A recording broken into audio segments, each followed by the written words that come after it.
شاید جمعے کے موقع پر وہاں جو شراب کی دکان ہے سنوار سے آگے، ان کا کہنا تھا کہ میرے ساتھ میری والدہ تھی، میری والدہ نے جب وہاں بھیڑ دیکھی تو آج کل چونکہ ریلیف کی تقسیم عام ہے، تو میری والدہ یہ کہنے لگی یہاں کیا ہے، کچھ ریلیف تقسیم ہو رہا ہے، وہاں ریلیف پلیف تقسیم ہوتا ہے، میں اپنی ماں کو کیا کہوں، وہ شراب کے لیے جمعے کے موقع پر لوگ جمع ہو رہے، شراب ام الخبائث، تو شراب کی حد شریعت نے کیا کی ہے، مقرر۔ اسی طرح حد قذف، کسی پر بدکاری کی تہمت لگانا، اگر وہ ثابت نہیں کر سکا پھر اس تہمت لگانے والے کو شریعت نے سزا مقرر کی ہے 80 کوڑے۔ تو یہ 4 قسم کی حدیں ہیں، ان میں وقت کے پیغمبر کو بھی کمی بیشی کا کوئی اختیار نہیں۔ ایک موقع پر ایک خاتون نے چوری کی، ان کا نام تھا فاطمہ، اونچے خاندان کی تھی، ثابت ہو گیا، پیغمبر علیہ السلام نے ہاتھ کاٹنے کا حکم دے دیا، بڑے خاندان کی تھی، خاندان والے چاہتے تھے کہ اس کے ہاتھ نہ کاٹے جائیں، کوئی دوسری سزا مالی جرمانہ وغیرہ ہو، لیکن ہمت کسی کی نہیں ہوئی۔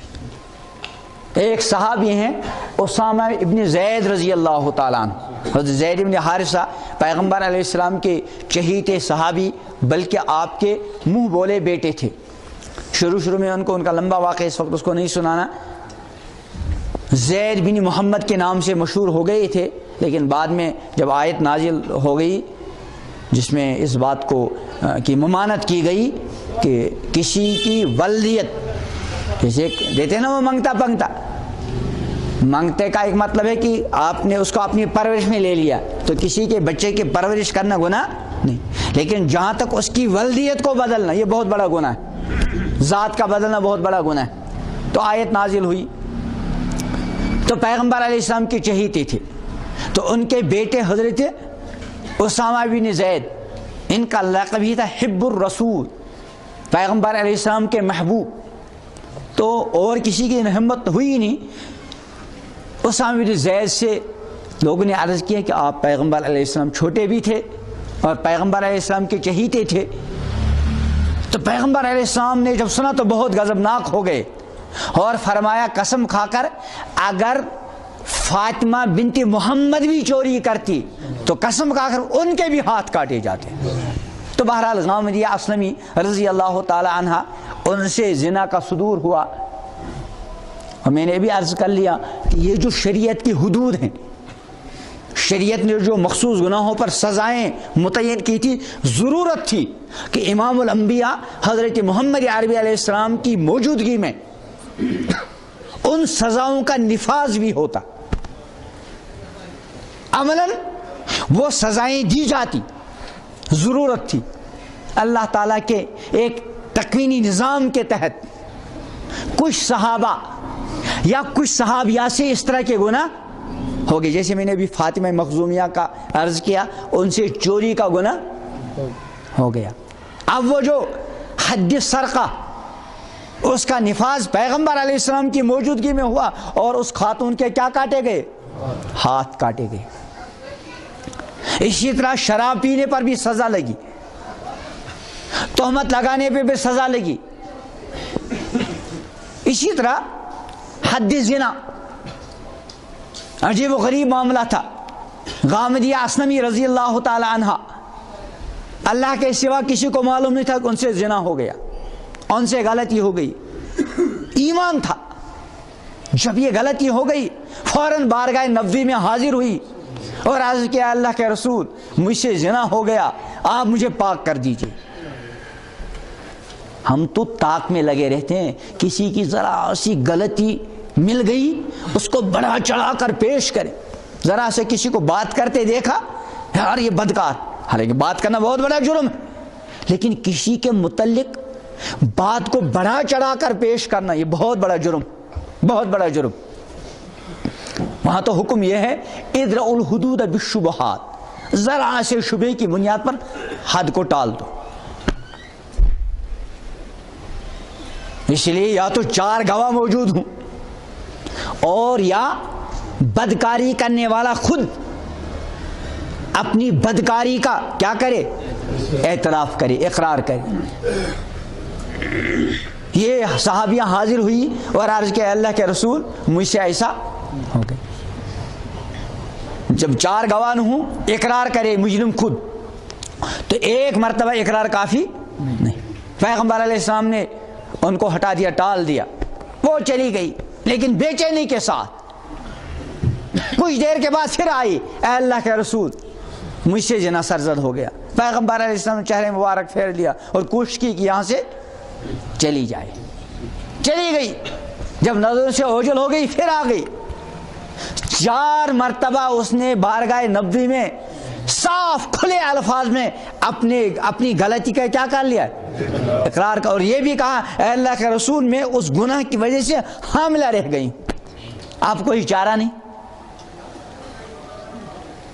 جب ثبوت ہو گیا اب پیغمبر کو بھی کوئی اختیار نہیں رہتا. لیکن حاملہ تھی، پیغمبر علیہ السلام نے فرمایا ابھی تم حاملہ ہو، تمہاری غلطی ہے، بچے کی تو بہرحال غلطی نہیں. جس بچے کا حمل رہ گیا اس کی کیا غلطی. گئی کچھ مہینے کے بعد بچہ پیدا ہو گیا. یہ حضرت غامدیہ اس بچے کو لے کر بارگاہ نبوی میں پیش ہوئی، اپنے آپ کو پیش کیا، بلاوا کچھ نہیں، خود آئی.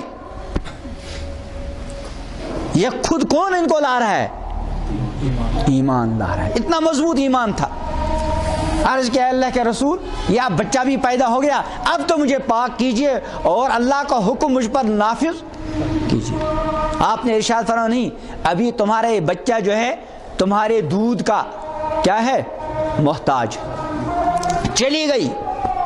کچھ عرصے کے بعد اس حال میں آئی کہ اس بچے کے ہاتھ میں روٹی کا ٹکڑا تھا اور وہ اپنے منہ سے کھا رہا تھا.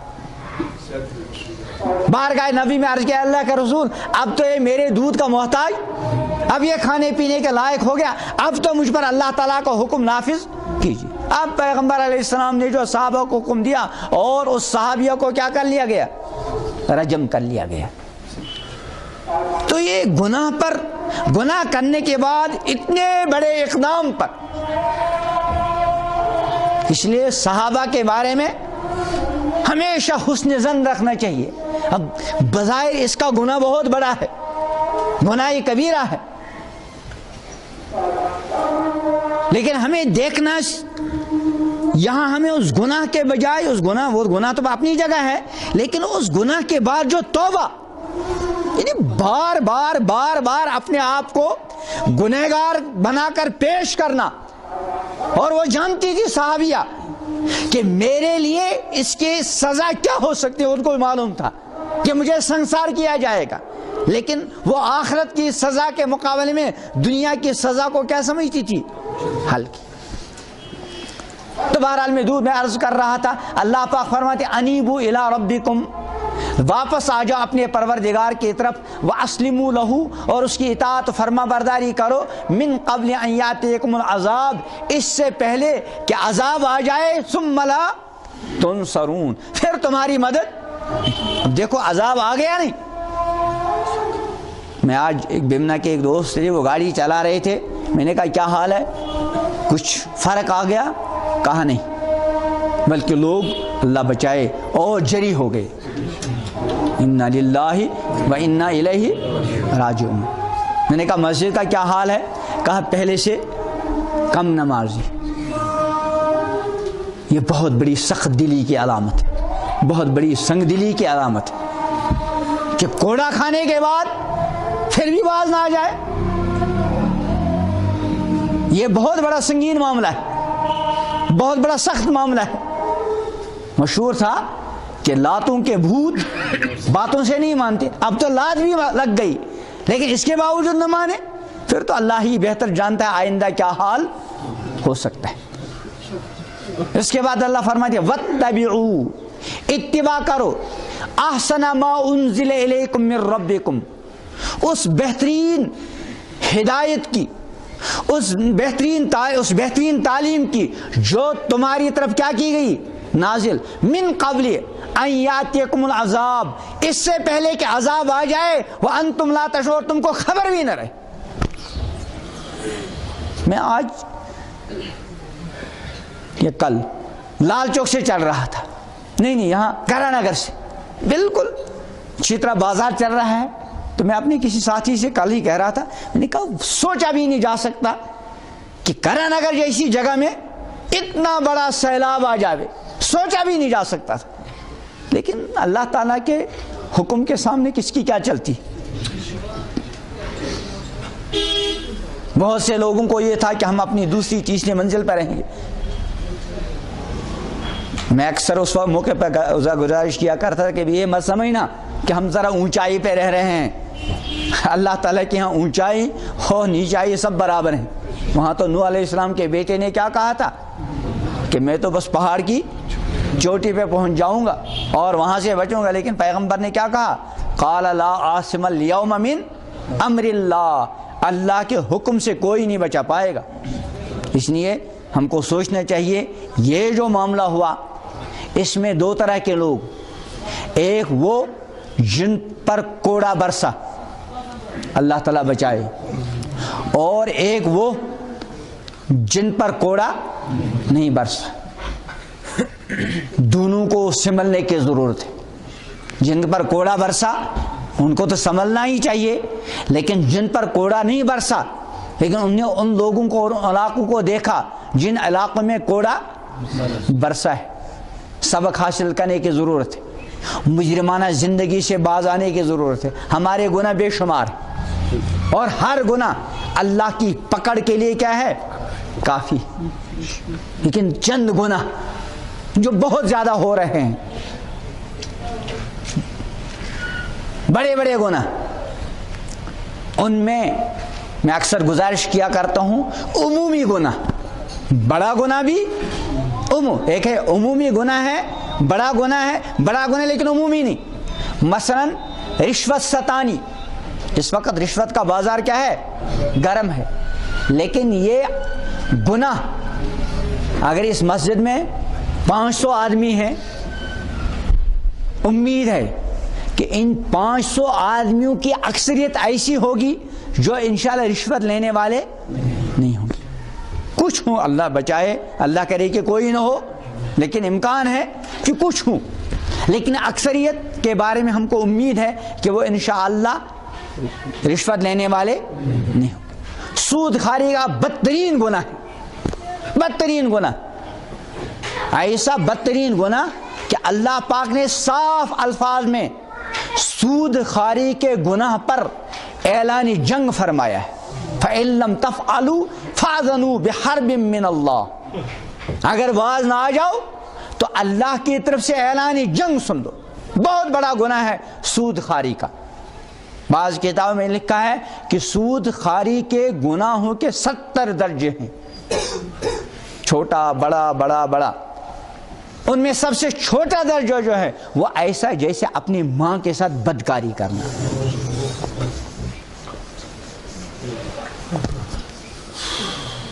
بہت بڑا گناہ ہے، لیکن اگر ہم اس جگہ دیکھیں گے، امید ہے انشاءاللہ اس سود خواری کے گناہ میں یہ جو سامنے جماعت بیٹھی ہے ان میں سے اکثریت مبتلا نہیں ہوگی۔ ہے بہت بڑا گناہ، لیکن ایک گناہ ایسا ہے، یہ جو سامنے بیٹھا ہوا مجمع ہے، ماشاءاللہ دینداروں کا مجمع ہے، لیکن اس گناہ سے شاید ہم میں سے کسی کا گھر بچا ہوگا، وہ گناہ ہے بے پردگی کا گناہ، بے پردگی کا گناہ۔ اور یہ بے پردگی کا گناہ صرف ایک گناہ نہیں، اس گھر کا گناہ نہیں، اس گھر کی ایک خاتون کا گناہ نہیں، بلکہ اس گناہ کی وجہ سے سینکڑوں دیندار لوگ پھسل جاتے ہیں۔ جب ایک بے پردہ لڑکی، ہماری بیٹی، ہماری بہن بے پردہ ہو کر فیشنی لباس استعمال کر کے گھر سے باہر نکلتی ہے تو بڑے بڑے دیندار بعض مرتبہ پھسل جاتے ہیں، بڑے بڑے دیندار. اس لیے بے پردگی گناہ تقریباً 90% سے بھی زیادہ گھروں کے اندر ہو رہا ہے.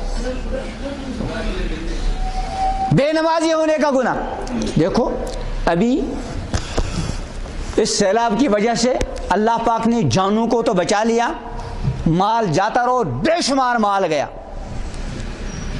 بہت بڑا نقصان ہے. لیکن جانوں کے مقابلے میں اگر جانیں جاتی اور مال بچتا، ایک صورت تو یہ ہے کہ اللہ پاک نے جانوں کو تو محفوظ رکھا، مال گئے. اگر اس کا برعکس ہوتا کہ مال تو بچتے جانیں جاتی، بتاؤ بڑا نقصان کون سا تھا؟ جانوں کا جانا. چونکہ مال بچتا جان جاتی تو وہ مال کس کام کا؟ جانیں بچی مال گیا، اللہ اور دے گا. اور اگر مال بھی جاتا اور جانیں بھی جاتی، کتنا بڑا عذاب تھا، کتنا بڑا خسارہ تھا. لیکن اس سے بڑا خسارہ، اس سے بڑا نقصان وہ ہمارے گھروں کے اندر روز ہوتا ہے، اللہ ماشاء اللہ. امام الانبیاء حضرت محمد عربی صلی اللہ علیہ وسلم نے ارشاد فرمایا کہ جس بندے نے نماز عصر، بعض روایت میں مطلق کوئی بھی نماز اور بعض روایت میں عصر کی نماز چھوڑی نہیں بلکہ وقت سے ٹال کر پڑھی، روز نہیں ایک دن کوئی نماز یا عصر کی نماز وقت سے ٹال کر پڑھی، کتنا بڑا نماز پڑھی لیکن وقت سے ٹال کر، کتنا بڑا نقصان ہے. فرمایا کأنما وطر اہلہ و مالہ، یہ اتنا بڑا نقصان ہے گویا کہ اس کا مال بھی جاتا رہا اور اس کے اہل و عیال بھی جاتے رہے. ایک نماز کو وقت سے ٹال کر پڑھنے کا اتنا بڑا نقصان. اب جس گھر میں 5 وقت کی نمازیں غائب ہوں، دنیا کا نقصان یہ آخرت کے نقصان کے مقابلے میں ہلکا نقصان. اور میں نے تو کل عیدگاہ میں کہا، نماز کے دوران اپنے یہاں میں نے کہا جس بندے کا اربوں خربوں کا مال گیا لیکن اس اربوں اور خربوں کے خسارے کے بعد اس کو اللہ نے توبہ کی توفیق دی اور اس نے وہ پہلی مجرمانہ زندگی ترک کی، فاسقانہ زندگی سے باز آیا، حرام خوری کی زندگی سے باز آیا اور پکی سچی توبہ اختیار کی، اور اربوں خربوں کا مال جاتا رہا. یہ اربوں خربوں کا مال جاتا رہنا 100 بار مبارک ہے اس کے لیے کہ مال لے کر، دنیا لے کر اللہ نے اس کو دین اور کیا دے دیا؟ آخرت. ہاں اگر مال بھی گیا، کروڑوں کا گیا، اور اس کے باوجود رجوع اللہ نصیب نہیں ہوا، کامل توبہ نصیب نہیں ہوئی تو خسرت دنیا والآخرہ. تو نماز کے بارے میں بھی ہمیں اپنے گھروں کا محاسبہ کرنا ہے کہ کس قدر ہمارے گھروں میں نمازیں ضائع ہو رہی ہیں. تو چند گناہ جن سے خصوصی اس کے ساتھ توبہ کرنے کی ضرورت ہے، ان میں بے پردگی کا گناہ اور بے پردگی کے نتیجے میں ہونے والے گناہ. بے پردگی میں بے پردگی تنہا ایک لڑکی کا گناہ نہیں بلکہ ایک ہماری بیٹی کے بے پردگی کی وجہ سے سینکڑوں جوان گناہ کے اندر کیا ہوتے ہیں؟ مبتلا. سینکڑوں جوان. تو بے پردگی اور بے پردگی کے نتیجے میں ہونے والے گناہوں سے پکی سچی توبہ کرنے کی ضرورت ہے. پکی سچی توبہ. آنکھ کا گناہ ہو، زبان کا گناہ ہو، تعلقات کا گناہ ہو، موبائل کے اعتبار سے، کسی بھی اعتبار سے گناہ، ترک نماز کے گناہ سے توبہ.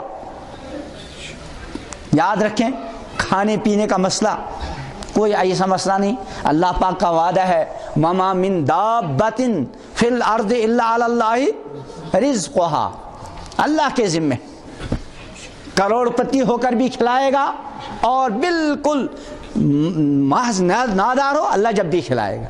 اللہ تعالیٰ اپنے بندوں کو کھلانے پلانے میں بندوں کی تجارت کا محتاج نہیں، بندوں کی فیکٹریوں کا محتاج نہیں، اس نے وعدہ کر رکھا ہے اور وہ کھلائے گا انشاءاللہ۔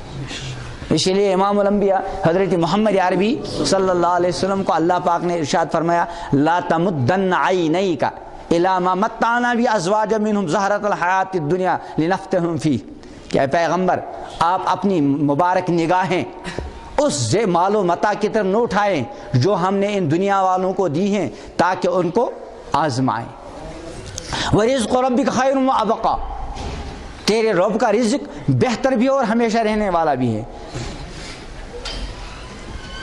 آگے کیا فرمایا وَأْمُرْ أَهْلَكَ بِالصَّلَاةِ وَالزَّكَاةِ، اپنے اہل و عیال کو حکم دیجئے کس کا؟ نماز کا اور زکوٰۃ کا۔ وَاسْتَبِرْ عَلَيْهَا، خود بھی اس پر جمے رہی۔ تو ہم کو بھی، حالانکہ پیغمبر علیہ السلام وہاں تو نماز کا معاملہ یہ تھا، آپ نے خود ارشاد فرمایا جعلت قرۃ عینی فی الصلاۃ، میری آنکھوں کی ٹھنڈک کس میں کر دی گئی؟ نماز میں۔ اور پیغمبر علیہ السلام کے اہل و عیال میں آپ کی ازواج مطہرات، آپ کی صاحبزادیاں، ان سے کبھی ہم یہ تصور کر سکتے ہیں کہ وہ نماز میں سستیاں کریں علیہ باللہ؟ لیکن پھر بھی آپ کو کہا جا رہا ہے وَأْمُرْ أَهْلَكَ بِالصَّلَاةِ وَالزَّكَاةِ، اپنے اہل و عیال کو نماز اور زکوٰۃ کا حکم دیجئے۔ وَاسْتَبِرْ عَلَيْهَا، آپ بھی اس پر جمے رہیں۔ پیغمبر علیہ السلام تو جمے ہی تھے۔ لا نسألک رزقا، آپ سے ہم رزق امانا نحن نرزقک، رزق ہم دی۔ تو اللہ نے ہم سب کے لیے رزق کی ذمہ داری لی ہے، اللہ رزق دینے میں ہماری تجارتوں کا محتاج نہیں۔ ہاں تلک الایام نداولها بین الناس، یہ معاملات بدلتے رہتے ہیں۔ کل کوئی ہاتھ اس پوزیشن میں تھا کہ وہ بہتوں کو دے سکتا تھا، آج اس پوزیشن میں ہے کہ ذرا ذرا سی ریلیف کے لیے دوسروں کے سامنے ہاتھ پھیلا رہا، اور اس امتحان میں وہ ناکام ہو گیا۔ جب تک وہ دینے کی پوزیشن میں تھا، اپنے مال کے ذریعے اپنی آخرت بنانے کی پوزیشن میں تھا، غفلت کے ساتھ زندگی بسر کرتا رہا، اب اس امتحان کے نتیجے میں تو وہ ناکام ہو گیا۔ اب اللہ پاک نے اس کو دوسرے امتحان میں ڈالا۔ وہ کون سا امتحان ہے؟ تنگی کا امتحان، غربت کا امتحان، مصیبت کا امتحان۔ کہیں ایسا نہ ہو کہ اس امتحان میں تو ناکام ہو گیا۔ دیکھو جب کوئی کسی امتحان میں ناکام ہو گیا، اب اس کو ایک اور موقع دیا گیا امتحان کا، بتا اب وہ پہلے سے زیادہ محنت کرے گا کہ نہیں کرے گا؟ تو جو مالدار لوگ تھے اللہ پاک نے ان کو مال کے امتحان میں مبتلا کیا تھا، اس مالداری کے امتحان میں ناکام ہو گئے۔ دو طرح کے لوگ تھے، سارے ناکام نہیں، جو اس سیلاب کی زد میں آ گئے، اگرچہ اکثریت ایسے مالداروں کی تھی کہ جو اپنے مال کے امتحان میں کیا ہو گئے تھے؟ ناکام۔ اللہ نے ان کا مال چھین لیا۔ اب اللہ پاک نے ان کو غربت کے امتحان میں ڈال دیا۔ اب ان کو چاہیے کہ اس دوسرے امتحان کو، اب یہ جو دوسرا موقع مل گیا اس میں ناکام نہ، اور بہت خطرہ رہتا ہے ناکام ہونے کا۔ ہمارے حضرت مفتی صاحب کئی دن سے جو توبہ کی مجلس ہیں اس میں جو واقعات سناتے رہتے ہیں، وہ تو پھر ناکامی والا مسئلہ بنتا ہے۔ اس لیے اپنی زبانوں کو بہت زیادہ سنبھالنے کی ضرورت ہے۔ تو کچھ لوگ وہ تھے جو اس امتحان میں ناکام ہو گئے، اب اللہ نے ان کو دوسرا موقع دے دیا غربت کے امتحان والا۔ اگر اس میں کامیاب ہو گئے تو چلو اللہ پاک نے آخرت بنا لی۔ اور ایک وہ لوگ جن کو اللہ نے مال دیا تھا وہ خوب خرچ کر رہے تھے، تو اللہ پاک نے ان کو مالداری کے امتحان میں کیا کر لیا؟ کامیاب۔ اب اللہ پاک نے ان کو دوسرا موقع دے دیا کہ مالداری کے امتحان میں تو تم پاس نکل گئے، لیکن کم پاس نکلتے ہیں۔ غربت کے امتحان میں پاس نکلنے والے بہت، لیکن مالداری کے امتحان میں پاس نکلنے والے بہت کم، بہت کم۔ یہ جو کروڑوں اربوں خربوں کا مال گیا نا، اگر تحقیق کرنے والے تحقیق کر لیں، اکثر اس مالداری کے امتحان میں ناکام تھے. یہ جو مکان ڈوب گئے، ہزاروں کی تعداد میں لوگوں کے خون چوس چوس کر مکان بن گئے. 10,000 کا ملازم 80 لاکھ 1 کروڑ کا اس کا مکان بنا. کہاں سے آئی یہ دولت؟ کسی خاص شخص کی طرف ہم کسی خاص شخص کے بارے میں بدظنی نہیں کر سکتے، لیکن عمومی بات، ایک 10,000 کا ملازم، 20,000 کا ملازم، 30,000 کا ملازم، 1 کروڑ کا مکان اور 1 کروڑ کی زمین آیا کہاں سے؟ لوگوں کا خون چوسا گیا. اپنے آپ کو ہم بری نہیں سمجھتے ہیں، ہمیں سارے کو یہ احساس رہنا چاہیے کہ اس سزا کے آنے میں یقیناً میرے گناہوں کا بھی دخل ہے. تو بہرحال ایک وہ مالدار جو مالداری کے امتحان میں ناکام ہو گئے، اب اللہ تعالیٰ نے ان کو غربت کے امتحان میں ڈالا. چاہیے کہ اس غربت کے امتحان کو غنیمت سمجھ کر اس موقع کو بھی ہاتھ سے نہ جانے دیں. اور دوسرے وہ خوش نصیب انسان جن کو اللہ پاک نے مالداری کے امتحان میں ڈالا تھا اور اللہ کے فضل سے وہ مالداری کے امتحان میں کامیاب ہوئے. 2 طریقے سے، ایک ہی کہ مال کمانے میں ہمیشہ احتیاط کا پہلو اختیار کیا، صرف مال سمیٹنے کو مقصد نہیں سمجھا، ہمیشہ حلال و حرام کے درمیان کیا رکھا؟ تمیز رکھی.